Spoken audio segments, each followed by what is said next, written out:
54-year-old Jessie Albertine Hoover from White Settlement, Texas somehow needed to occupy her mind. The year prior, her husband of 35 years had been killed after a vehicle had struck him while collecting returnable cans and bottles. After being married to him for 35 years, losing him so suddenly and tragically was difficult to bear. A few months after her loss, she began expressing a desire to hike the Appalachian Trail. She told her family that she wanted to start from Maine and travel to Georgia, a 2,175-mile journey. In the beginning, her family was apprehensive about Jessie tackling such a journey on her own. Nonetheless, she was unshakable in her determination, pointing out that plenty of women her age had hiked the Appalachian Trail. Not only that, but the trail features plenty of grocery stores and supply shops along the way.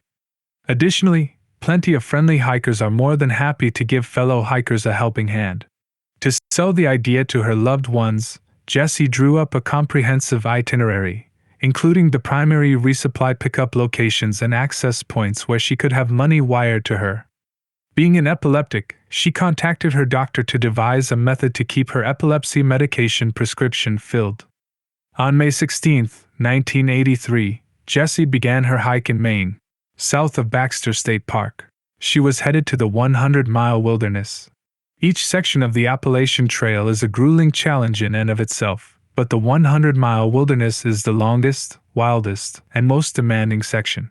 This region is so isolated that hikers are urged to pack enough food to last them approximately 10 days.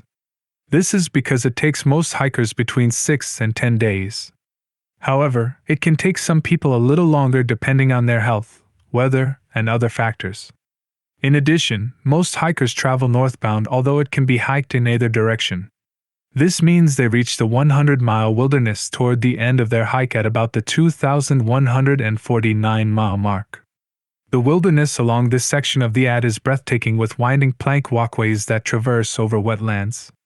The trail is bordered by a tranquil pine forest and leads hikers to crystal-clear lakes and panoramic mountain views with deep blue skies.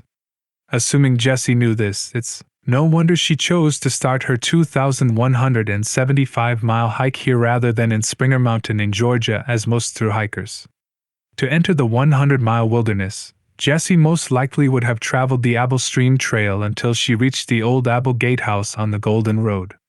This is a private road that has an attendant at the gatehouse. The attendant remembered seeing a woman matching her description walking on the Apple Bridge toward the 100-mile wilderness trailhead. On May 20th, Jessie had some sort of contact with park rangers in Baxter State Park in which she expressed a desire to climb Mount Katahdin. Being that it is the highest mountain in Maine at 5,267 feet, or 1,605 meters, rangers told her it was not a good idea. Not only did she lack enough supplies and equipment for such an arduous hike, but it was apparent that she was not physically prepared as well. It's unclear whether Jessie continued her attempt or not, but that would be the last time anyone saw her.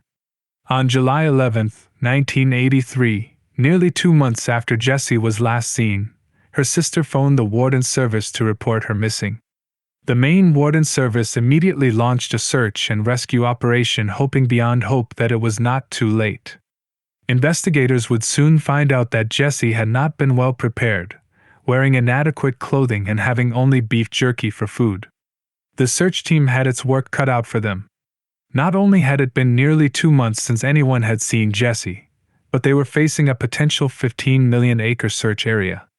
It is quite easy for even seasoned hikers to lose their bearing and become lost for several days.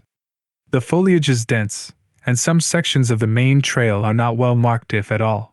All summer, rangers continued to ask northbound at hikers if they had met or seen Jessie, but the answer was always the same: none of them had seen anyone matching that description.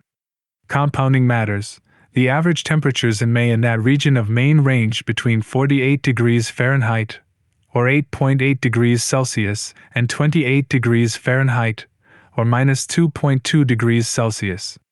There can also be light showers, causing someone who is not well prepared to suffer from hypothermia. Considering that Jessie likely did not have the survival skills many veterans possess, she would have found it nearly impossible to light a fire in such conditions. Despite another large-scale search operation being conducted in the same general area for another lost hiker, park rangers never located Jessie's blue pack, any of her other belongings, or a body.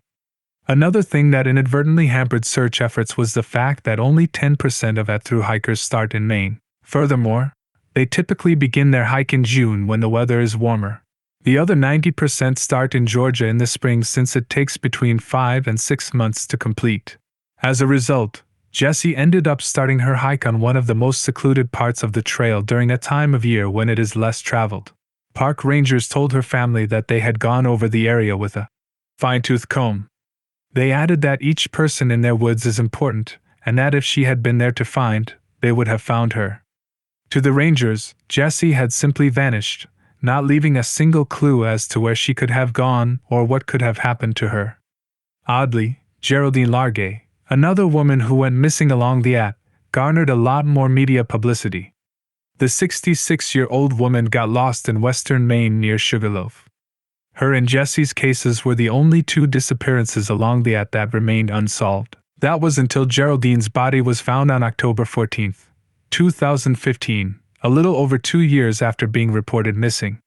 Jessie's brother and daughter submitted DNA swabs in 2015 in the hopes of one day being able to identify her remains, if any are ever found.